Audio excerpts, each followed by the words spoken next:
Muy bien. Bueno, pues vamos a retomar lo que estábamos hablando ayer.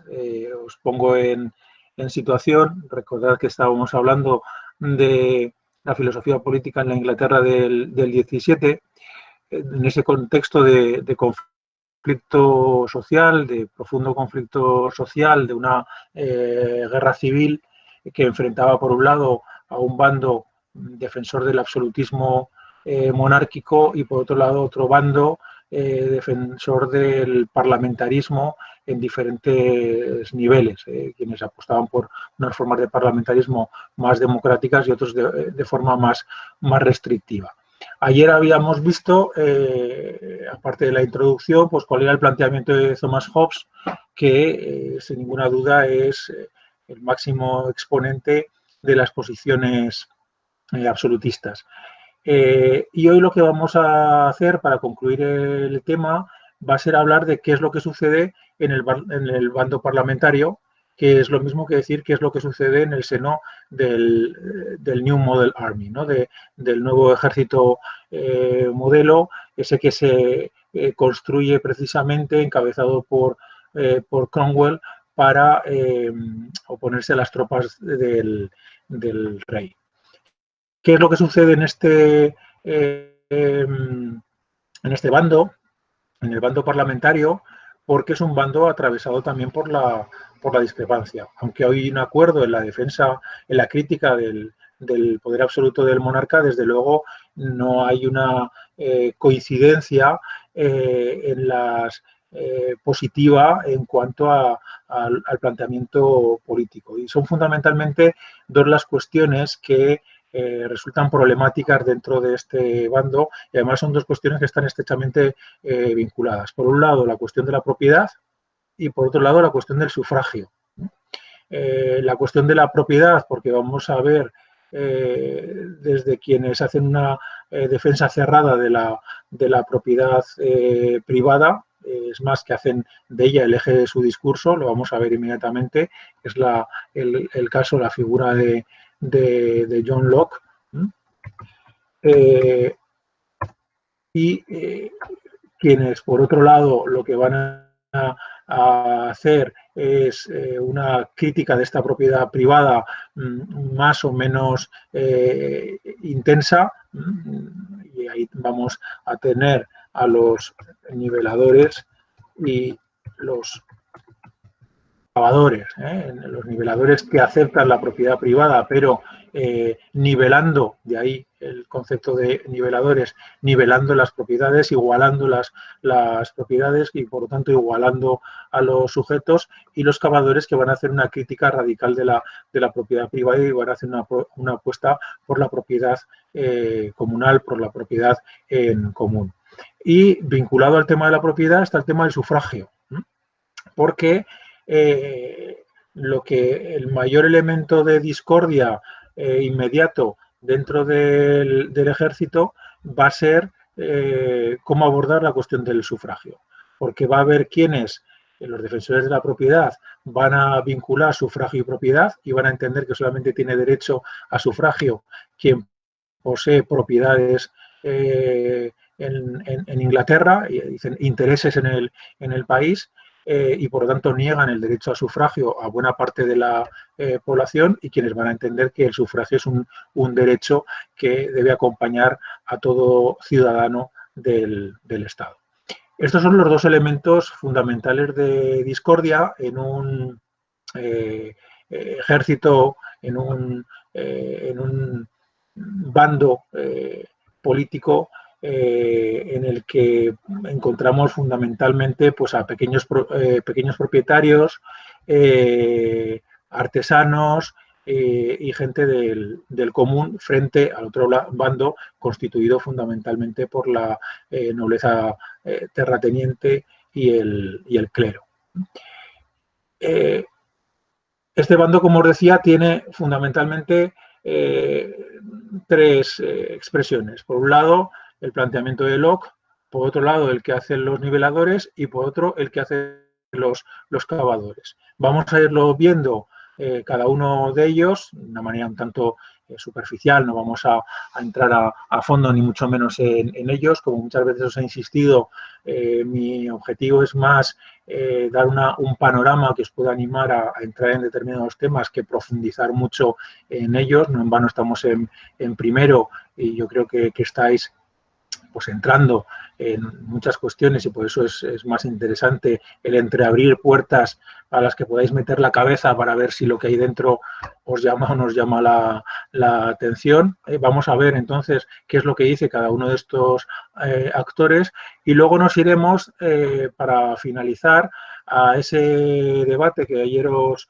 mencionaba, el debate de Putney, en el que vamos a ver de manera directa la contraposición entre estos sectores, las argumentaciones que en el marco de una asamblea de la que se toma acta, de la que se levanta nota y que está recogida en un libro al que podéis tener acceso y que tenéis en la bibliografía, ahí vamos a ver el intercambio de opiniones y de argumentaciones entre estos diferentes sectores en ese debate que se produce en 1647. Vayamos, por lo tanto, en primer lugar a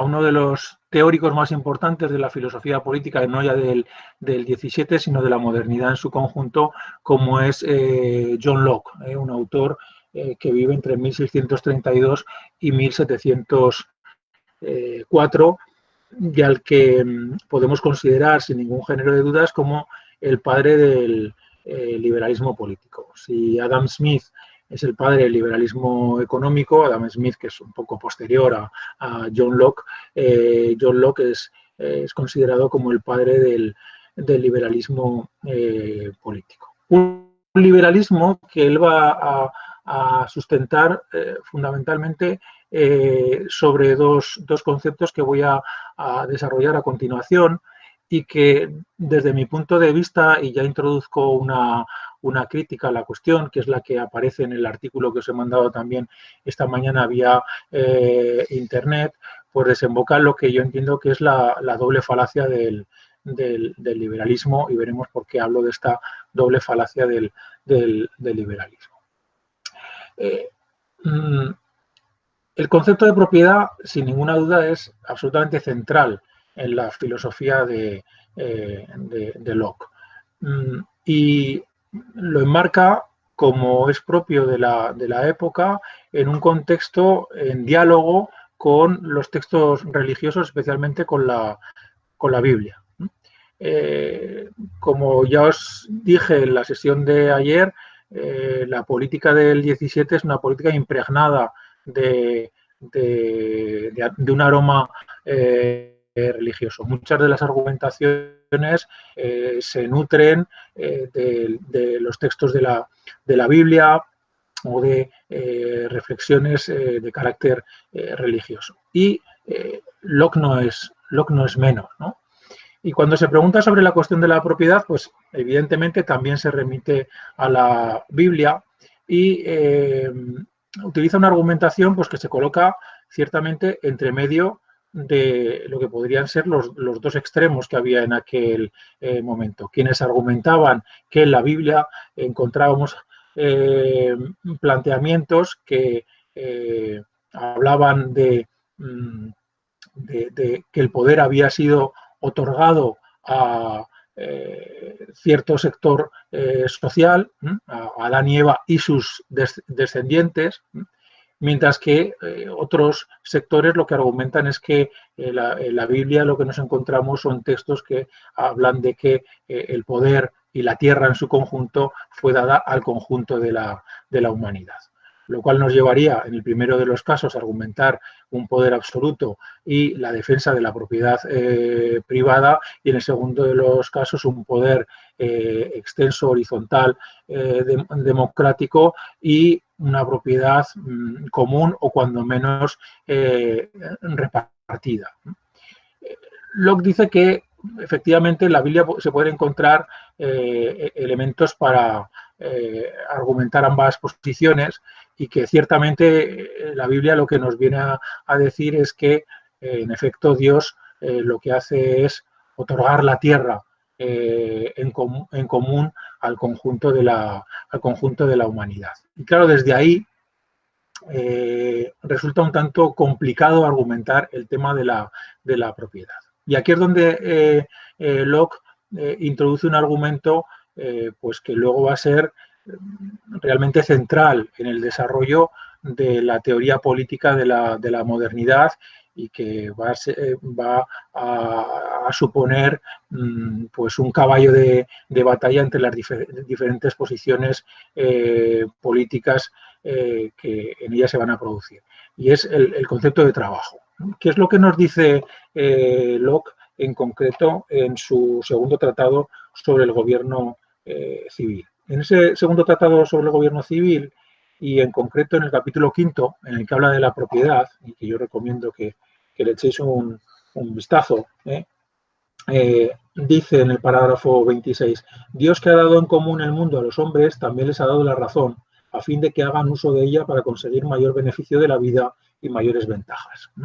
Esto es el principio del parágrafo 26. Y en el 27 dice, aunque la tierra y todas las criaturas inferiores pertenecen en común a todos los hombres, cada hombre tiene, sin embargo, una propiedad que pertenece a su propia persona. Y a esa propiedad nadie tiene derecho, excepto él mismo. El trabajo de su cuerpo y la labor producida por sus manos, podemos decir que son suyos. Cualquier cosa que él saca del estado en que la naturaleza la produjo y la dejó y la modifica con su labor y añade a ella algo que es de sí mismo, es por consiguiente propiedad suya. Fijaos qué manera tiene más hábil, por otro lado, Locke, de argumentar la propiedad privada. Dios ha concedido en común el mundo a los seres humanos, pero los seres humanos poseemos algo que es propio, que solamente nos pertenece a nosotros mismos, que es nuestro trabajo, nuestra capacidad de trabajo. Y en el momento en el que aplicamos ese trabajo a cualquier realidad, a cualquier objeto y lo transformamos, ese objeto pasa a pertenecernos, se convierte en propiedad del sujeto. Con lo cual, se establece un vínculo directo entre trabajo y propiedad. Este es el núcleo central del planteamiento de Locke con respecto a la cuestión de la propiedad, y va a ser la base del discurso liberal hasta nuestros días. Aquello que poseemos está vinculado a nuestra capacidad de trabajo. Recordad que ayer hablábamos de la acumulación originaria, ¿no? Hablábamos de la acumulación originaria y de cómo abordaban la cuestión de la acumulación originaria, pues el discurso liberal por un lado y Marx por otro, ¿no? Y cómo en este discurso de la acumulación originaria, pues precisamente se hacía este recurso al trabajo, ¿no? Y se hacía una reflexión que vinculaba la propiedad con el trabajo y el esfuerzo con los niveles de propiedad. Quien más se ha esforzado tiene mayor propiedad porque ha trabajado más, de tal manera que los diferentes niveles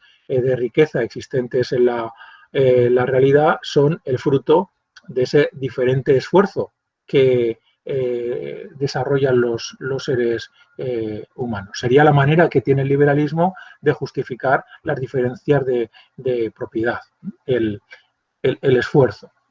Recordad que Marx evidentemente pues denunciaba el carácter falaz de esta argumentación, ¿no? De cómo esto era una modelización de algo que en ningún momento había sucedido, había tenido lugar y que la historia, sin embargo, se había desempeñado de manera muy diferente. Pero, en cualquier caso, lo que nos interesa subrayar en este momento es ese vínculo que establece Locke entre trabajo, esfuerzo y propiedad y diferentes niveles de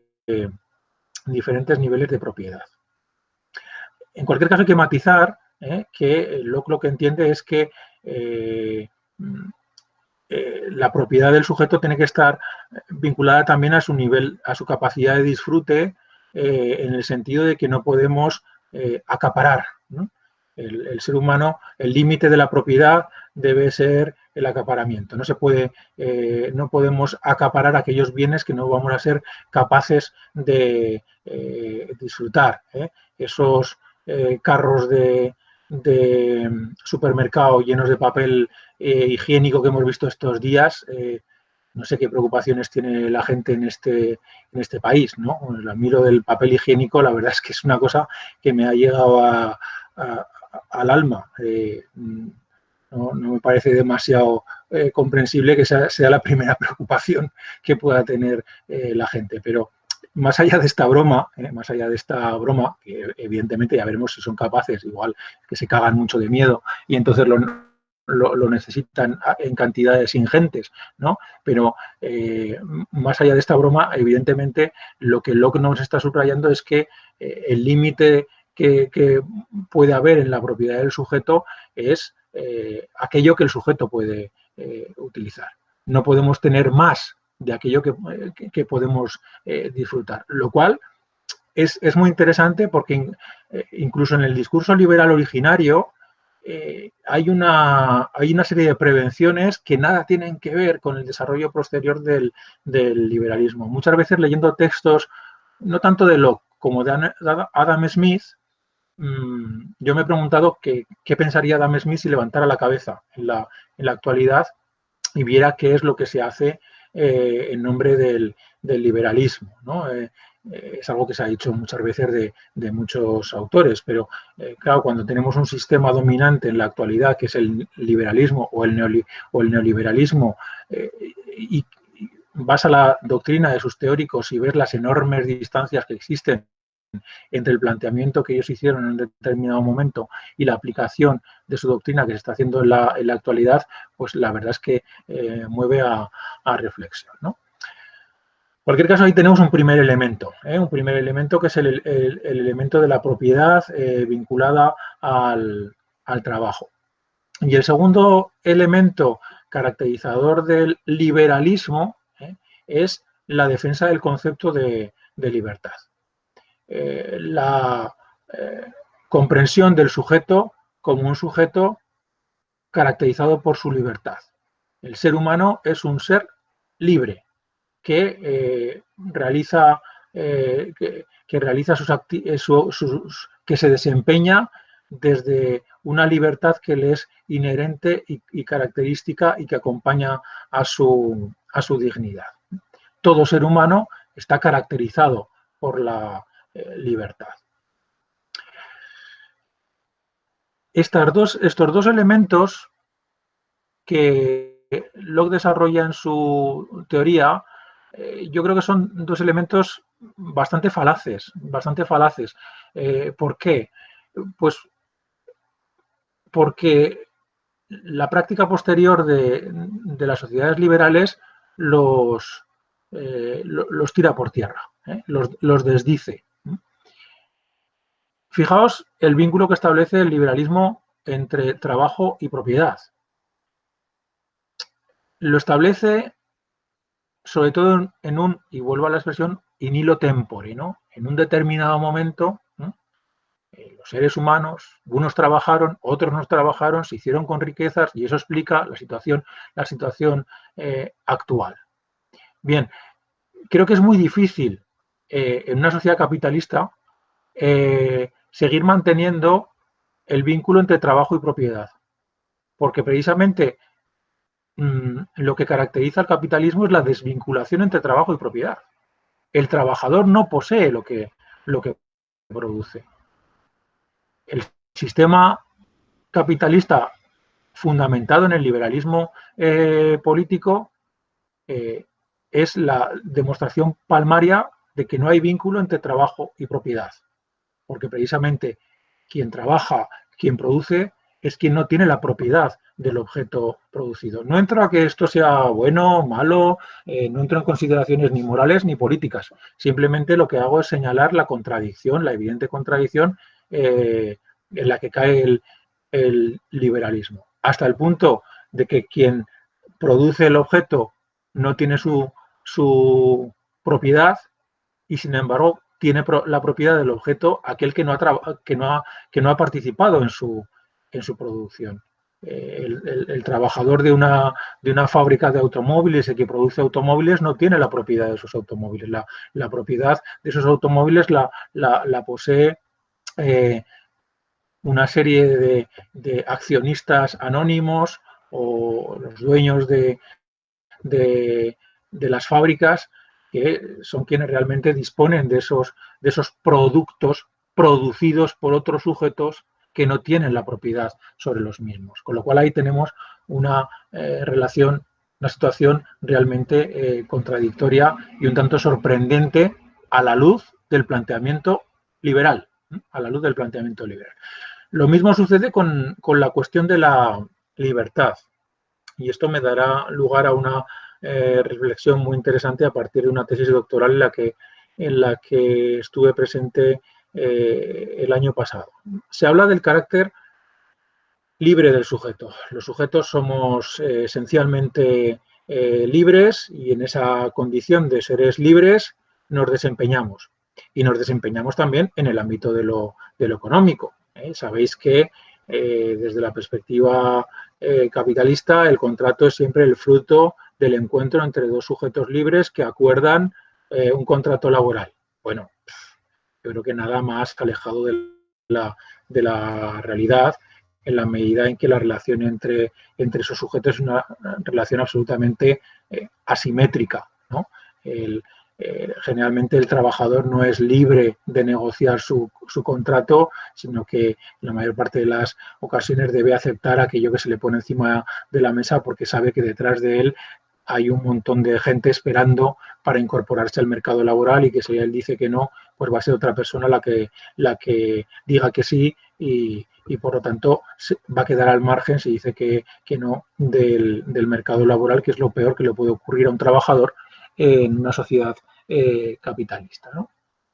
Se argumenta que el sujeto es libre y se argumenta fundamentalmente con este objetivo de presentarlo como libre en el proceso de contratación, pero al mismo tiempo, lo veremos en el debate de Putney, se le intenta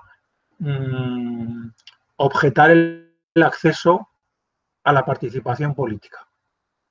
Vamos a ver cómo de llevar a cabo las propuestas políticas de los seguidores de Locke en el ejército modelo, con lo que nos encontraríamos es que con que buena parte de la población inglesa quedaría desprovista de la participación política y por tanto de la libertad de intervenir en los procesos de elección de representantes y de gobierno de la nación. Es decir, por un lado se teoriza la libertad de todos los sujetos, por otro lado, sin embargo, se ponen cortapisas a la participación política de esos sujetos, con lo cual se les arrebata esa condición de libres que anteriormente se había teorizado. Y esto precisamente es lo que tiene que ver con la tesis que os decía anteriormente, no es sino una estrategia precisamente para convertir al sujeto, a la persona, en un sujeto de derechos que acude con esos derechos y con esa libertad al mercado laboral en un intercambio simétrico en el que el sujeto entra en el juego de la contratación armado de su libertad, como diría Spinoza, como un imperio dentro de otro imperio, tomando sus decisiones y, por lo tanto, aceptando libremente lo que se le propone, cosa que sin ninguna duda pues no responde a la realidad de los hechos. En todo caso, estos son dos elementos centrales del liberalismo político y económico de Locke, que luego veremos que se filtran sin ninguna duda en su concepción del contrato social, que será con lo que acabaremos esta parte dedicada a Locke. Hay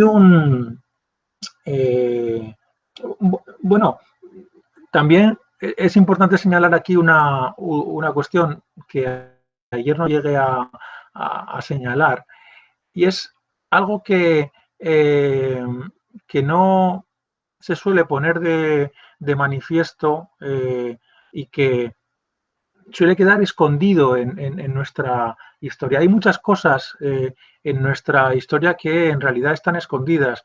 Yo llevo trabajando el tema de lo común desde hace unos años y recuerdo cuando leía una de las críticas que Marx hace a los economistas burgueses, les dice, bueno, eso de que la propiedad privada sea la única forma de propiedad, pues no, porque también ha habido formas de propiedad de carácter comunal y tal, y yo pensaba así, pero marginales. Claro, esto que se está diciendo Marx pues es un argumento bastante débil. Bueno, sin embargo, cuando nos vamos a la historia de nuestra Europa, lo que nos encontramos precisamente es con la potencia de las formas de propiedad comunal, la enorme importancia que tuvieron durante la modernidad las formas de propiedad comunal. Es más que el capitalismo se construye destruyendo esas formas de propiedad comunal y le cuesta siglos hacerlo. Hay todo un esfuerzo sistemático por acabar con esa propiedad del común. Bueno, esa es una cosa que no suele estar presente en nuestra historia de la modernidad. Y otra cosa que no está presente en nuestra historia de la modernidad es la importancia de la esclavitud en Europa. Cuando hablamos de esclavitud en la modernidad, inmediatamente pensamos en América, en lo que se hizo en América, tanto en Sudamérica como en Norteamérica. Pensamos en la esclavización de los pueblos indígenas, el tráfico de esclavos desde África hasta América. Sin embargo, lo que en modo alguno se nombra es la importancia que tiene la esclavitud en ciertas zonas de Europa como forma como forma laboral. Y no estoy hablando de la servidumbre feudal, no estoy hablando de que se prolongue la servidumbre feudal, sino que aparecen formas directas de esclavitud. Y muy especialmente en Inglaterra, y muy especialmente en este proceso, porque cuando se disuelven los vínculos feudales aparece en Inglaterra lo que se llama los hombres sin amo. Aquellas personas que habían dependido de un amo, que habían dependido de un señor, y que de repente, al desaparecer sus vínculos feudales, dejan de pertenecer a nadie y al mismo tiempo dejan de tener vínculo con un terreno que explotar, con unas formas de producción y se encuentran en esta situación de vagabundeo muchas veces de la que ayer os hablaba y que tiene como consecuencia las leyes de pobres. Bueno, pues en esas leyes de pobres una de las cosas que se hace es convertir a estos hombres sin dueño en esclavos. Directamente se los esclaviza, se les pone al servicio de dueños que los vuelven a explotar como si de esclavos se tratara. Con lo cual, esta teoría liberal de la libertad de los individuos, esencial de los individuos, es absolutamente desdicha por la práctica política y social que se desarrolla en esta época. Hay otro elemento caracterizador del pensamiento de Locke, también tremendamente importante, que es la cuestión de la tolerancia.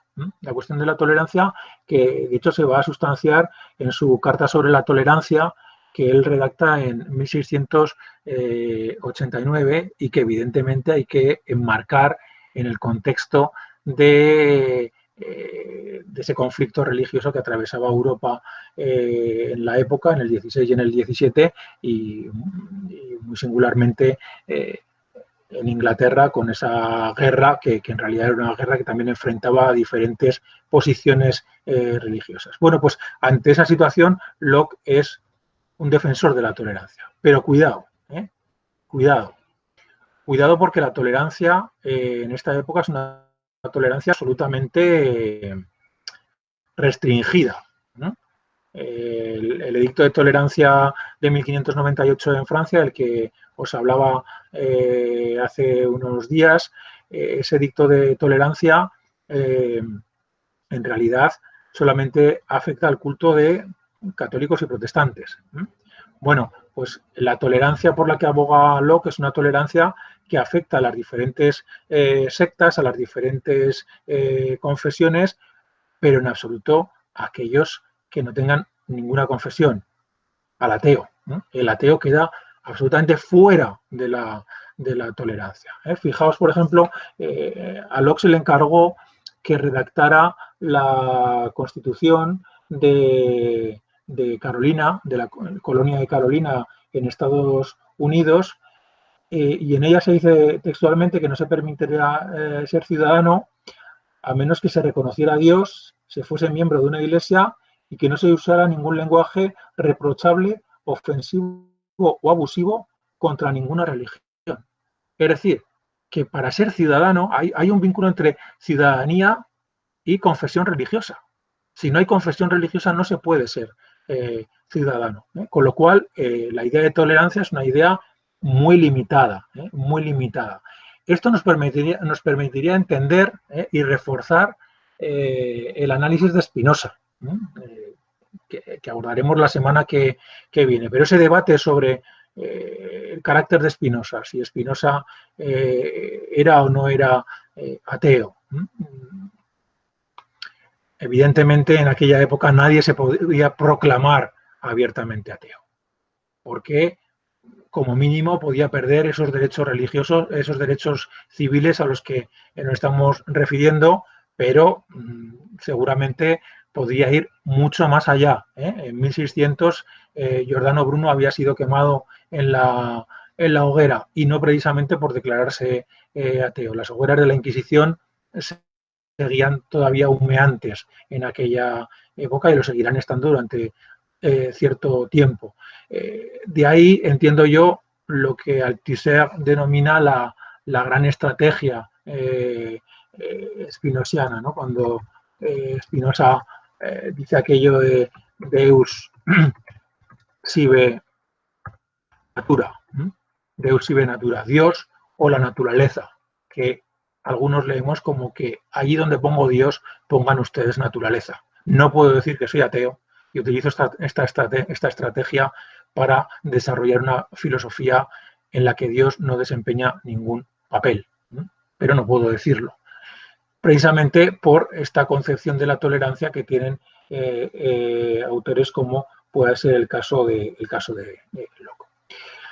En todo caso, y por cerrar Locke, esto lo que venimos diciendo se sustancia directamente en su teoría del contrato social. Su teoría del contrato social, que resumo rápidamente, pues parte nuevamente de la idea de un estado de naturaleza, que a diferencia del estado de naturaleza de Hobbes, no es un estado de guerra de todos contra todos, de conflicto constante, pero sí un estado en el que no existe la protección del sujeto efectivamente en su propiedad.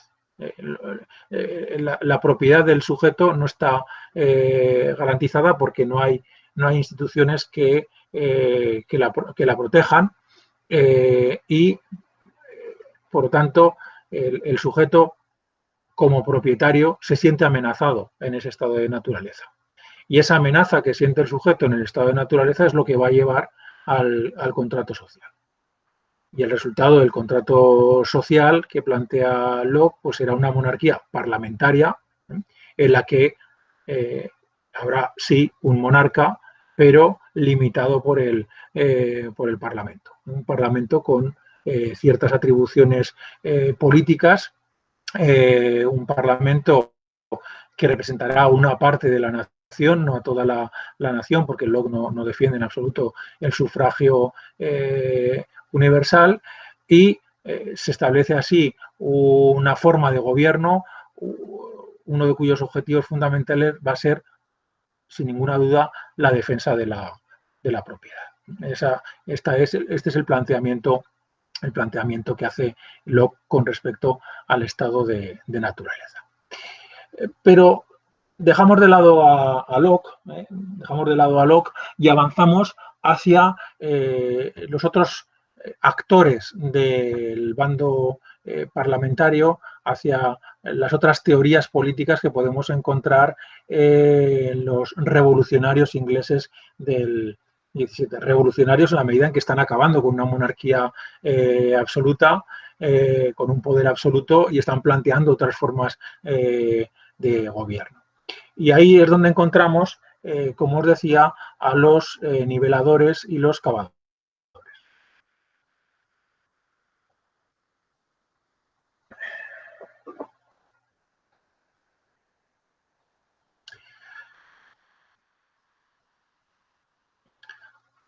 Que conste que es mucho más aburrido daros clase así, y mucho más intenso. Yo entiendo que no aguantéis mucho más de una hora, porque yo me doy cuenta de que no te concedes espacio para relajarte y que voy un poco a saco en lo que voy diciendo. Bueno, es que como no se interactúa, no os veo la cara, pues se hace más complicado. Pero bueno,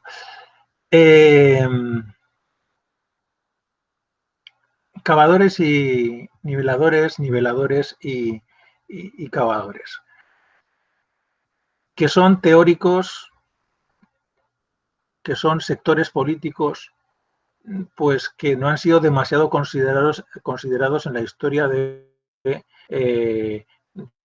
pensamiento político de la modernidad.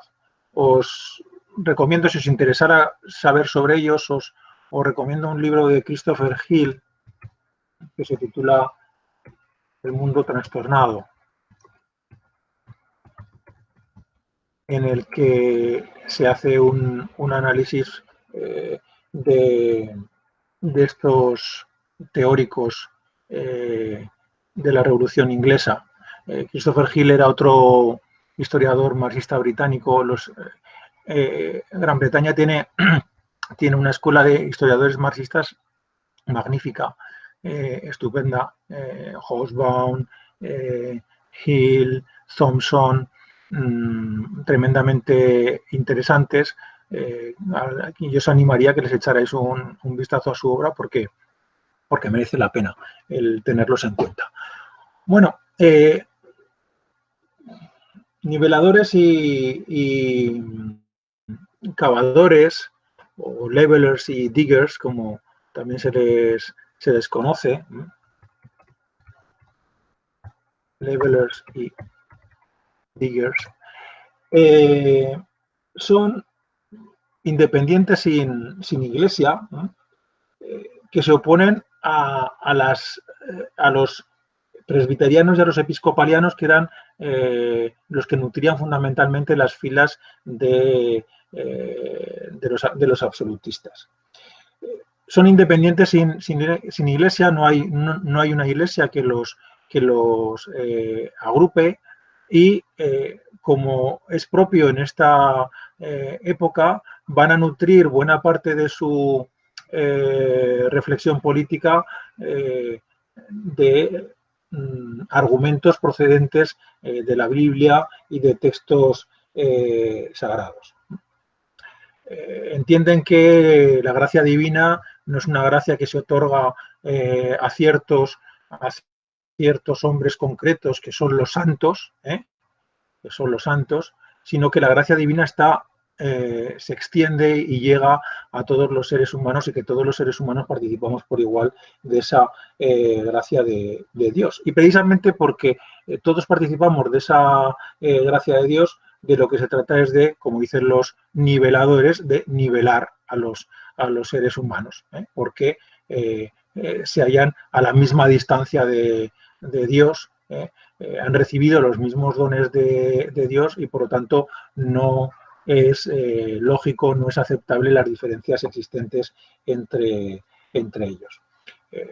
Todos nosotros somos hijos de Adán y Eva, y como hijos de Adán y Eva ostentamos la misma condición.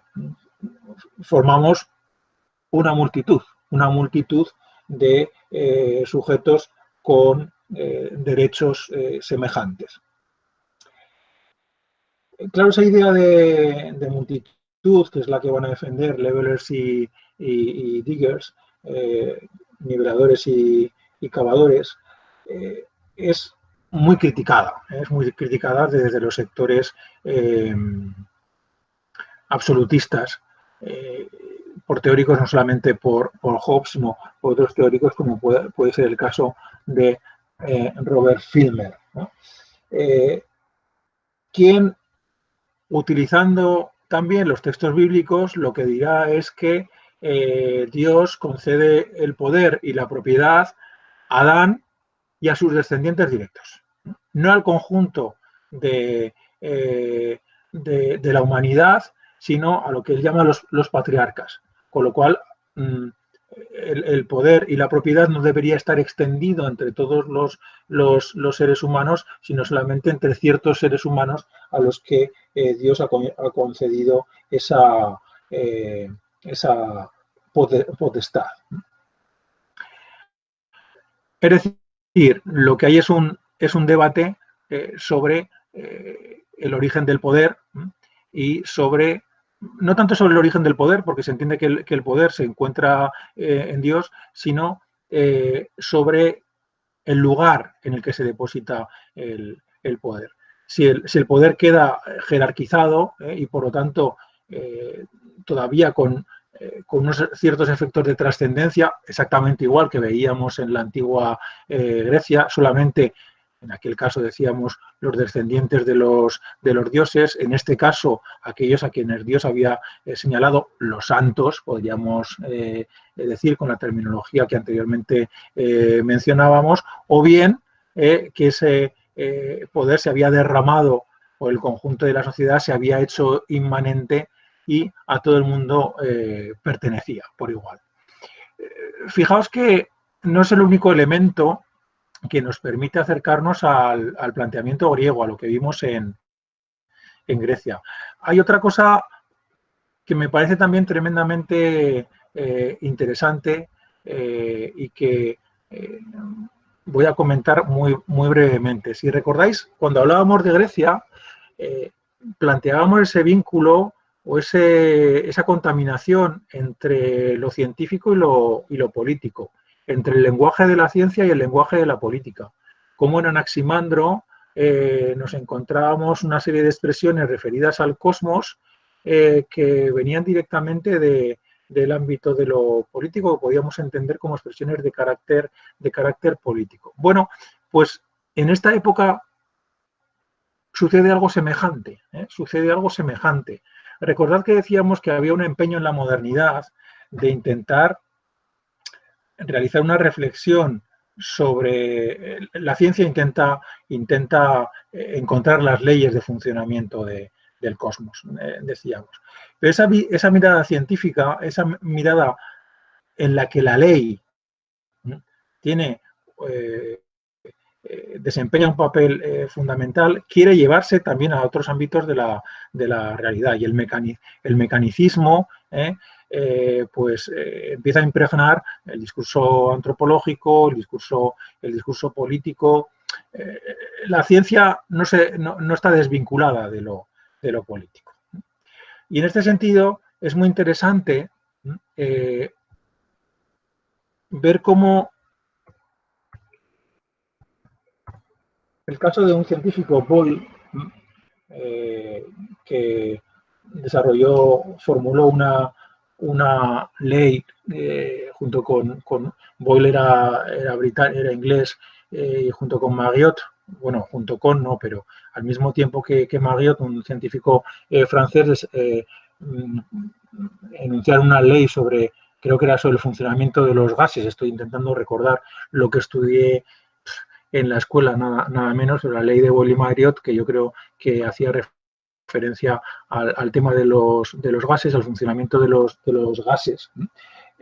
Pues Boyle, en su física, cuando habla de la composición de los cuerpos, se opone al planteamiento de Hobbes, porque Hobbes también tiene textos que hablan de física, de mecánica, ¿no? Y Hobbes lo que dice es que los cuerpos están constituidos, y es la tradición dominante, están constituidos por elementos homogéneos e iguales, elementos homogéneos e iguales que se juntan para dar lugar a un cuerpo.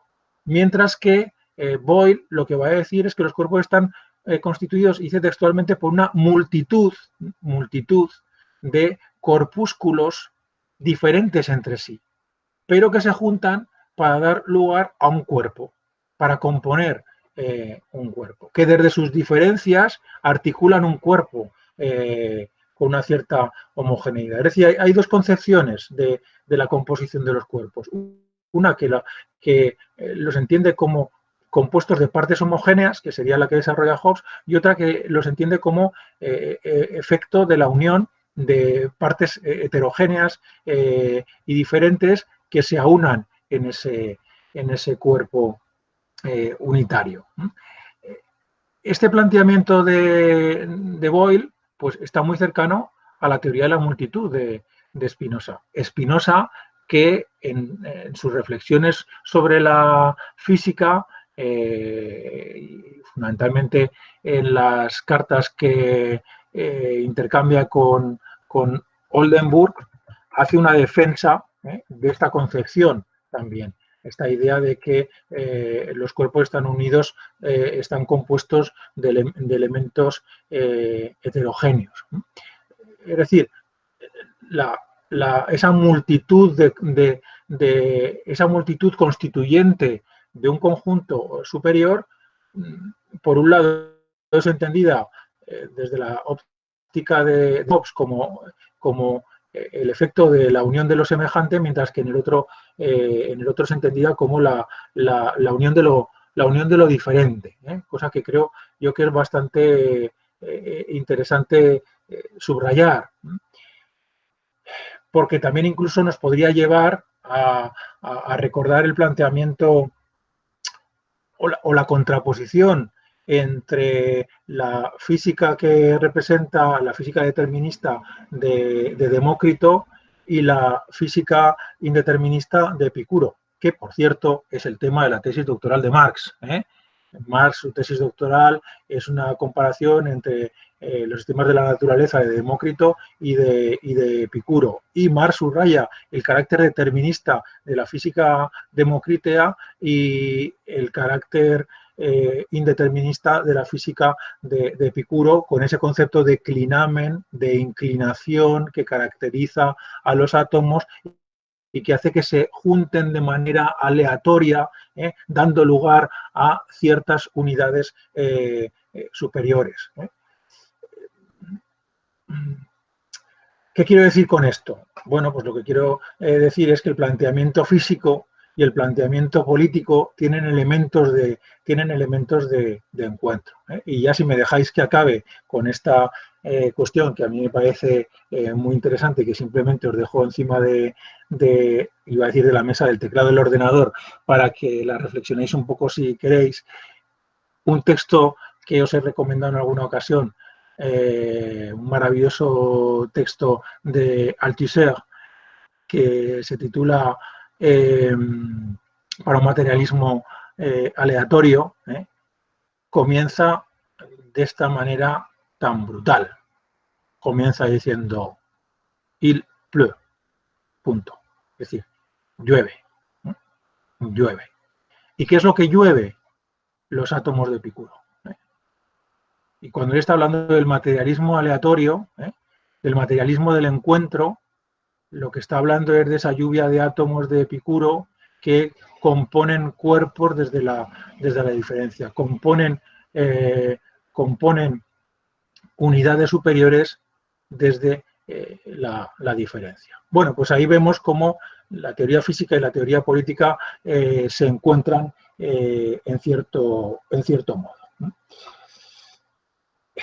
Esto tomadlo fundamentalmente como una sugerencia, porque a mí me parece muy bonita y que Negri analiza un poco en su libro Commonwealth.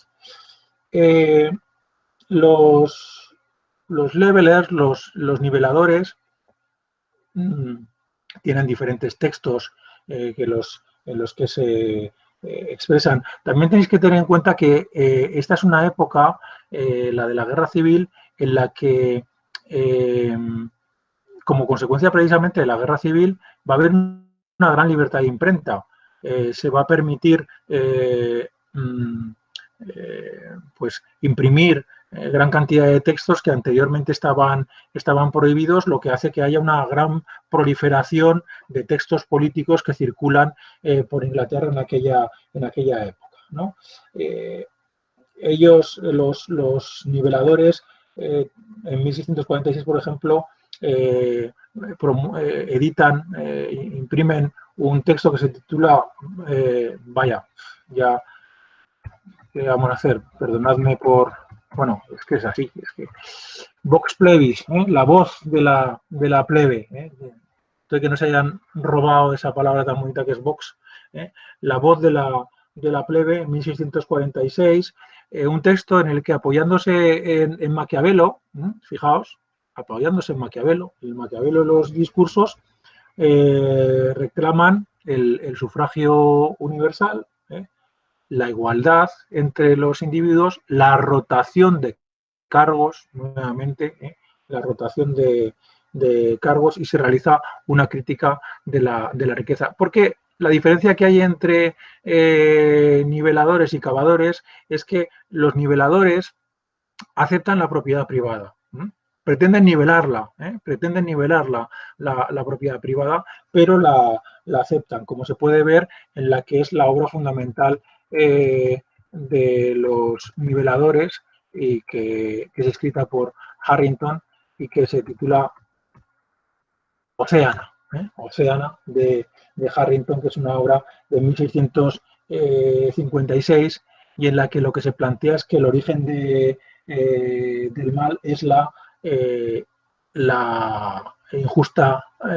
injusto reparto de la riqueza. Y por lo tanto, para acabar con el mal, lo que hay que hacer es repartir de modo igual, nivelar la propiedad. De ahí la idea de niveladores. Por el contrario, los diggers, los cavadores, hacen un planteamiento más radical.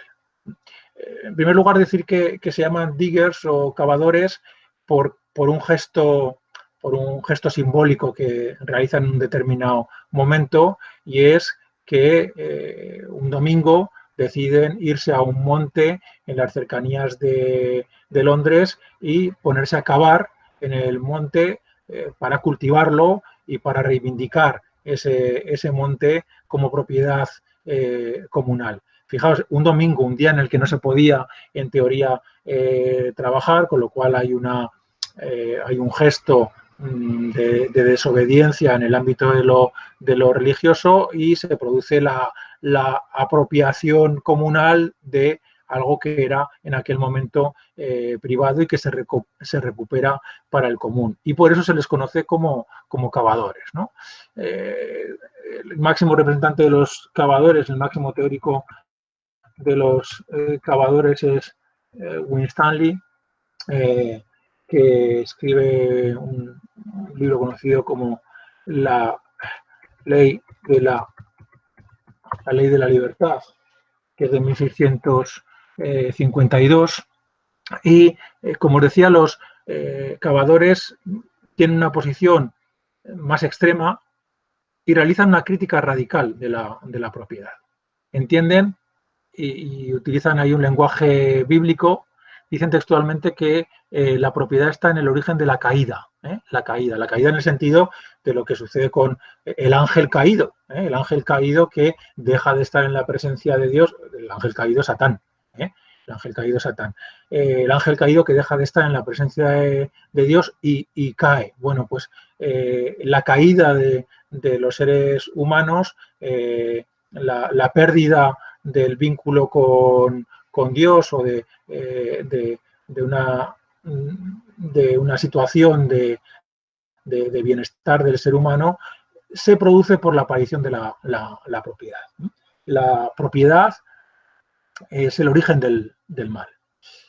Claro, este planteamiento está muy cercano, muy cercano en esta enunciación de lo que va a hacer, lo que va a plantear Rousseau en su discurso sobre el origen de la desigualdad entre los hombres.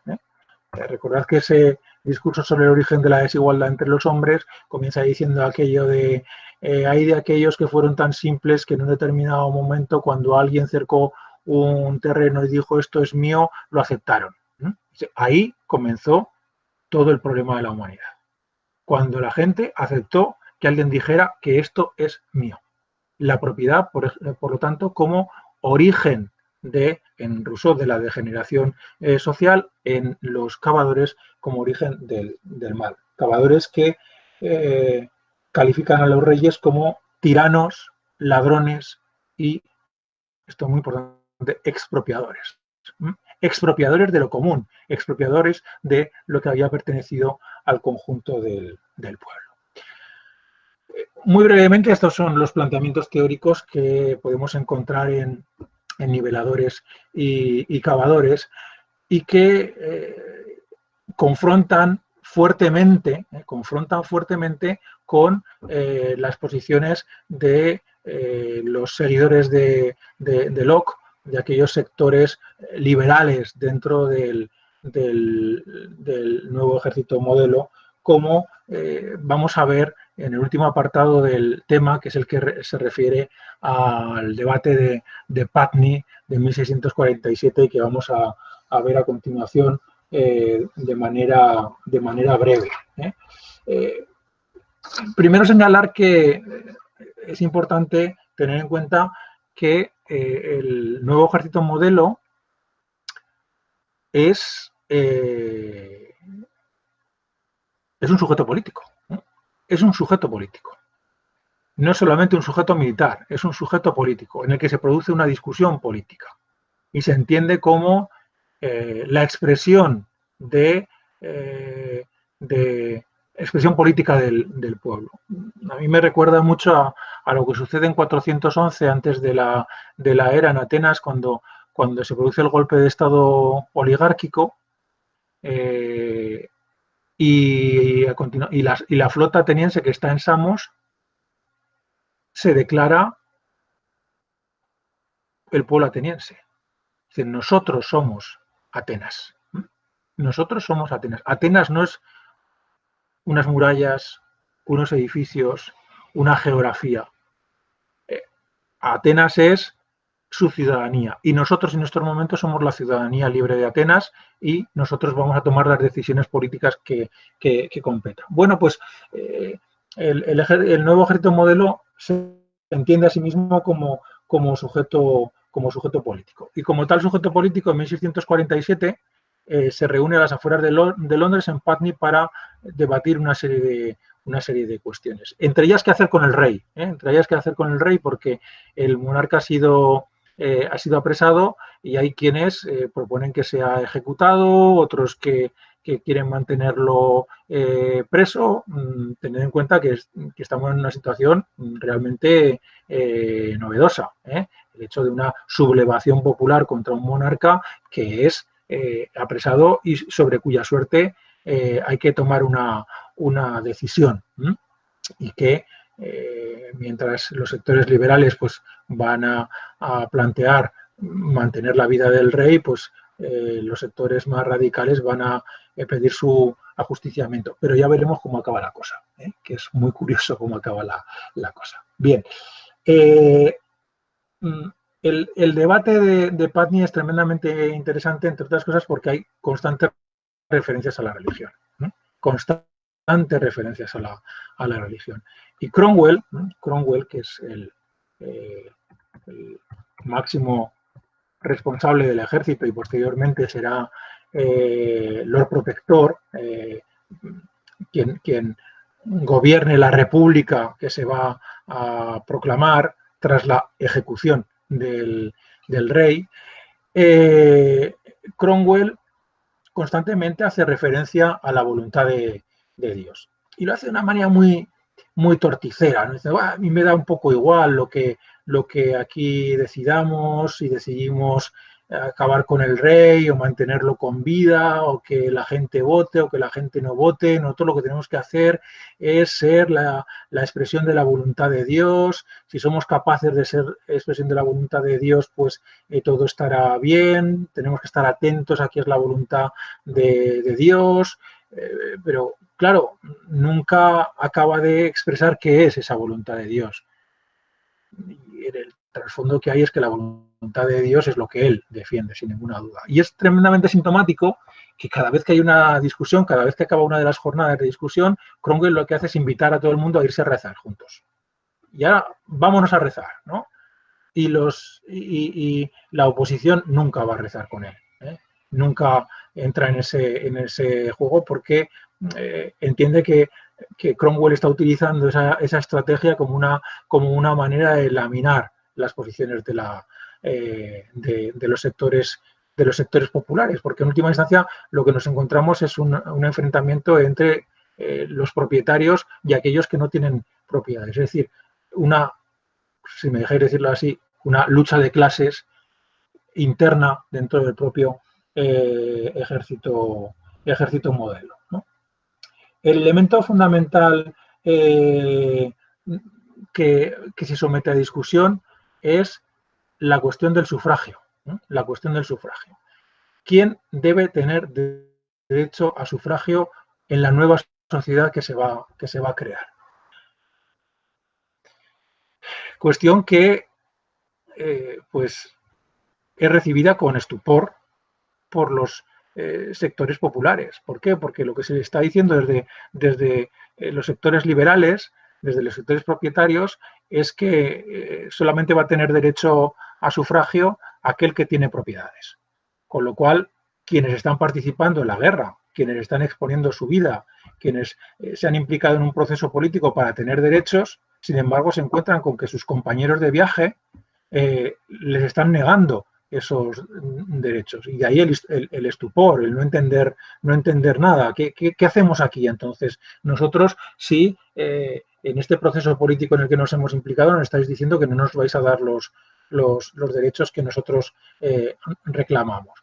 Y por lo tanto existe un vínculo muy estrecho entre sufragio y propiedad. Yo creo que lo mejor es que recorramos un poco el debate. Lo que voy a hacer va a ser leeros algunas intervenciones de un leveler que es Gainsborough,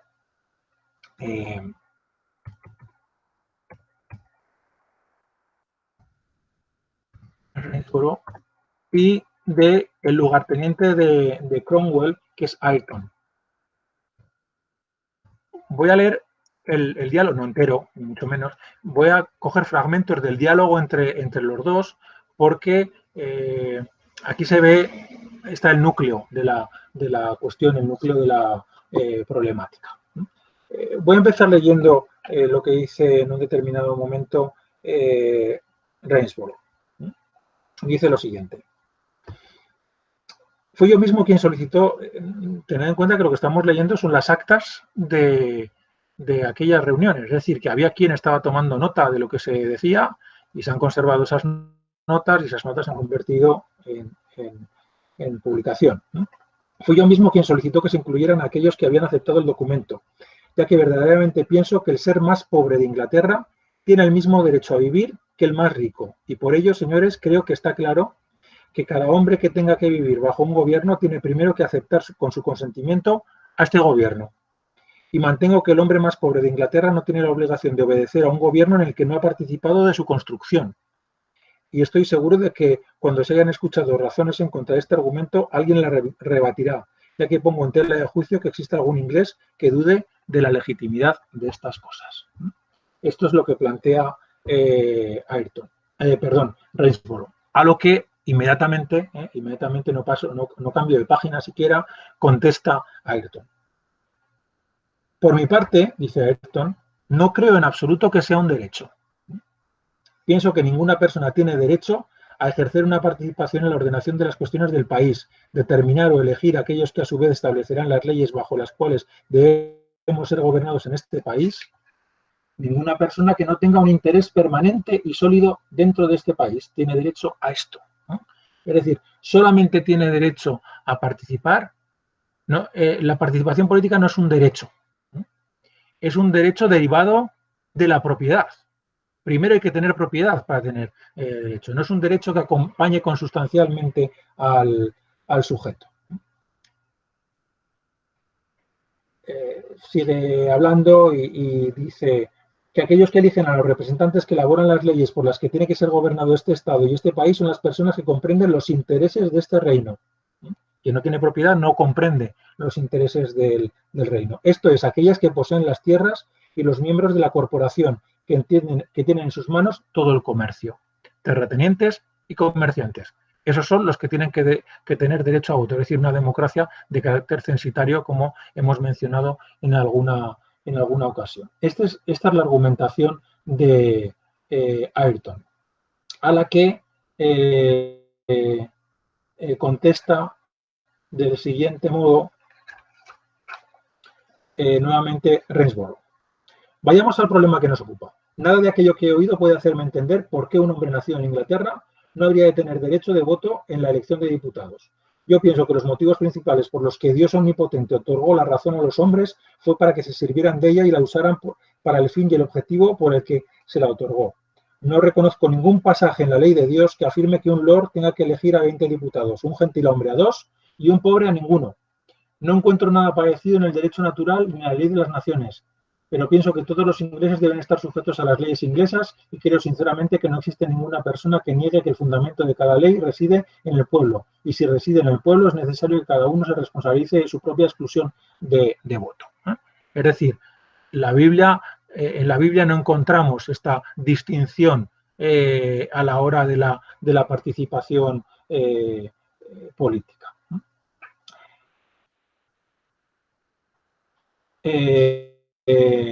Y añade un poco más adelante Rainsborough. Señor, afirmar que porque un hombre invoque al derecho natural de toda persona al voto, con el mismo argumento está participando en la destrucción del concepto de propiedad, supone olvidarse de la ley de Dios. La ley de Dios dice que existe la propiedad. Recuerdo que es un leveler, que reconocen la existencia de la propiedad. ¿Por qué entonces, si no habría hecho la ley no robaréis? Dado que soy pobre, tengo que ser oprimido. Si no poseo propiedad alguna en el país, tengo que soportar todas las leyes, sean justas o injustas. Pero, ¿qué digo? Un señor vive en un país y tiene 3 o 4 haciendas, como tienen algunos. Sabe Dios cómo las han adquirido. Como consecuencia, las elecciones del Parlamento pasa a ser automáticamente un diputado. Puede ser que al ver a los pobres que viven a su alrededor y teniendo el poder de aplastarlos, se dé una persecución llevada a cabo para expulsar a los pobres de sus casas. Me gustaría saber si no es el poder de los ricos lo que hace esto posible y lo que mantiene a los pobres bajo la tiranía más grande que el mundo jamás haya podido imaginar. Pero todo esto creo haber respondido plenamente a vuestra objeción. Dios ha establecido esta ley sobre la propiedad.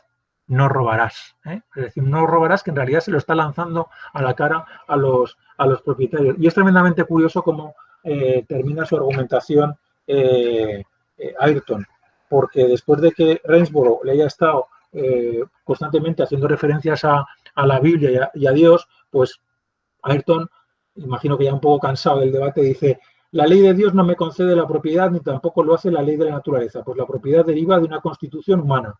Yo poseo propiedades y deseo disponer de ellas. La Constitución es el fundamento de la propiedad. Es decir, viendo que los argumentos religiosos ya no le son útiles, acaba diciendo, bueno, no, esto es una cuestión política. Esto es una cuestión política. Nuestra Constitución, la Constitución que debemos construir, debe justificar la propiedad. Ahí está la base de la justificación de la propiedad y, por lo tanto, del voto, en la Constitución política. Este es el debate que se produce en Putney, el debate sobre el sufragio. Cuando se pasa a votación del ejército, son las posiciones de los levelers las que consiguen la mayoría, las de los niveladores. Y aquí Cromwell utiliza una enorme estrategia, una artimaña para desmantelar todo lo que estaba sucediendo. Deja huir al rey, facilita la huida del rey, lo cual genera una enorme confusión. Pero es una huida controlada, de tal manera que cuando Cromwell consigue rehacerse de nuevo con la mayoría y con el control del ejército y reprimir a los levelers, vuelve a apresar al monarca y él, que se había opuesto a su ejecución, lo ejecuta. ¿No? Lo ejecuta y se convierte en Lord Protector y en máxima figura de la República de Inglaterra, y entra en un proceso de corrupción política que hace que la República pues, dure poco tiempo, se produzca la restauración monárquica y finalmente otro movimiento revolucionario que acabará, sí, con una monarquía de carácter parlamentario encabezada por, como os decía, creo que ayer, Guillermo de Orange, que veremos la semana que viene, desempeña un papel de primer nivel en las Provincias Unidas. Es decir, el resultado del proceso es el éxito político de las posiciones que había defendido filosóficamente Locke. La construcción de una monarquía parlamentaria en la que la elección del Parlamento se hace a través de voto censitario, en el que los sectores populares no van a tener derecho a la participación. Realmente el resultado de la Revolución Inglesa, en esta Revolución Inglesa, los grandes perdedores del proceso son, de manera paradójica, los sectores populares que habían apoyado la revolución, porque son los que quedan fuera de la toma de decisiones políticas y son los que van a seguir sufriendo durante los siglos siguientes un proceso terrible de expropiación de tierras del común que les va a empobrecer, les va a proletarizar y les va a convertir en mano de obra barata para la génesis de la revolución industrial y el despegue definitivo del capitalismo en Inglaterra. Bueno, pues esto concluyo con esto para no alargarme demasiado, que ya ha sido bastante extensa la cosa. Yo creo que es un tema tremendamente interesante el que hemos trabajado, que se puede coger desde diferentes perspectivas. Cada uno de sus actores tiene su interés: Hobbes, Locke, cavadores, niveladores, y que diseñan un perfil de una Inglaterra tremendamente rica y tremendamente interesante, y espero que os haya parecido pues eso, sugerente el tema del que os he estado hablando. Y ahora ya, si queréis, pues si tenéis alguna pregunta, pues adelante.